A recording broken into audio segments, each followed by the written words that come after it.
So you can't make it to the gym, but you want to stay consistent. Here's a zero equipment routine that you can do from home or while traveling. So the first step is just walking backwards. We're gonna start with a slow tempo, and you can increase the difficulty by making the steps bigger or adding speed. If you don't want to add speed because you're afraid to hurt the knees, there are alternatives. You can either find a hill and walk backwards up that, or if you have a partner, all you need is a resistance band. So you're gonna put this around the other person's hips. So if you're walking backwards, all you have to do is focus on putting your toes behind your knees. If you're walking forward, just focus on resisting every step. The next three exercises, all you need is a wall. We're gonna put our butt against the wall, bring the chest forward. You're gonna point your toes to the sky, hold for 2 seconds, and control slowly on the way down. These are called tibialis raises.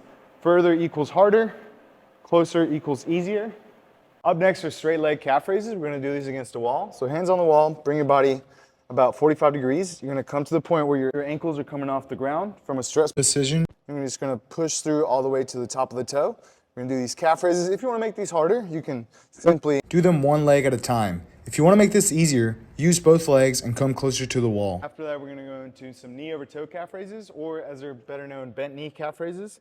These are simple and they work your soleus muscle, which is the muscle that we need for balance. So getting really strong here is important, especially if you want to be active in your later years. And again, here we're going to go one leg to make it harder, and then just simply bend the knee a little bit less if you need to make these easier. Start on flat ground with the reverse step ups. These are great for improving your knee ability, but if you're lacking balance, you can always use assistance with your upper body, either one or two hands. If that's too much weight on one leg, we can even just start with double leg and knee bends. But this actually scales even more by adding elevation. So if you don't have something that you can use for elevation at home, you can simply do this off of a set of stairs, working all the way up to 6 inches. Then you can even make this more difficult by adding weight.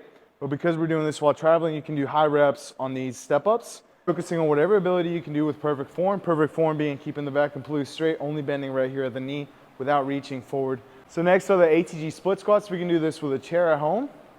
Coming all the way forward, trying to get complete hamstring over calf coverage before coming up. So anybody can start using a chair and upper body assistance, and then from there you're gonna progress to lowering the front foot elevation, always working towards perfect form. Again, completely covering the hamstring over the calf, back completely straight. This rear leg, you're trying to keep that as straight as possible by squeezing the glute, coming out. With these, you're getting quite a big stretch on the hips. You're also strengthening the knees one leg at a time. You can progress these on the stairs if you don't have something to elevate the front foot like this, but slowly over time, you're gonna be working towards lower and lower elevation until you can do these on flat ground. And this means that your hip flexor is long enough and then that your knees are strong enough to hold this position. Next, we're gonna go into heel elevated squats. We're elevating the heels to focus more on the quads. We're keeping the hands in front and coming back up. Now, if this right here is painful, or if your form looks like this, like bring it forward, then we're gonna add some upper body assistance. Because what that's telling you is your knees aren't strong enough to handle that motion quite yet. So we're gonna add a little bit of assistance just so we can get into this position, help ourselves as much as needed to go full range of motion on these squats. And again, these are mostly quad focused. And then it's gonna allow us to then progress into doing them body weight, to then adding weight. So pigeon stretch is up next. You can set this up on the ground. If this position right here is uncomfortable, what we can do is just simply bend the hips and do more of a 90-90 position. We're gonna be working towards getting our head to our foot. So we're doing pulses here. This is really good for stretching out the piriformis muscle that can oftentimes lead to sciatic nerve pain if it's tight. So we want to be really strong and able and flexible in this position. Next, we're going to do a butcher's block stretch. You can do this on a chair or you can do it on a desk, whatever you have available. So all we're doing is putting our elbows on the chair, bringing the head below, putting your hands together like in prayer. You can also put a yoga block in between to make it harder, or a book. And we're driving the head underneath, stretching out the middle of the spine here. This feels really good, and it's huge for improving your overhead mobility. Technically, also do this against the wall, just hands on the wall, hinging at the hip, and stretching the head underneath, stretching the chest and the middle of the spine.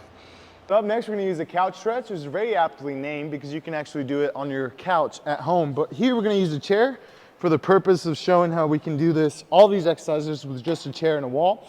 On your knees, put your foot on top of the chair like this, and then we're gonna work towards getting this other leg up, and then we can work towards getting our chest up, getting the glutes to the heel like so, with the purpose of eventually getting our shoulders all the way to the heel. This is a great stretch for lengthening out the hip flexors and the quads. And here we're gonna think about squeezing the quads and the glute to get an isometric contraction so we get strong in this flexed position. Hold that for about 30 seconds. It's a game changer for getting rid of hip pain, lower back pain, because oftentimes those hip flexors can cause tightness to where we can't even stand up straight. So the quads being stretched, tug down, the hip being extended, tugs up, does a tugging effect on the hip flexors. And last but not least, we're gonna do elephant walks to stretch out the hamstrings. This is a great position also because you get more used to being in that flex spine position. We're gonna do so in an assisted manner first. So lengthening out one hamstring at a time. We're putting all that weight on one leg each time that we swap. So be really mindful of it. You don't wanna push this stretch too far, but whatever you can do with assistance, you can then start lowering until you can get to hands flat on the ground like this, flexing quads one at a time. This one's a little cheat code to get flexible as fast as possible. So make sure to give this workout a try whenever you don't have time to go to the gym or while you're traveling. Drop your questions in the comments and follow for more.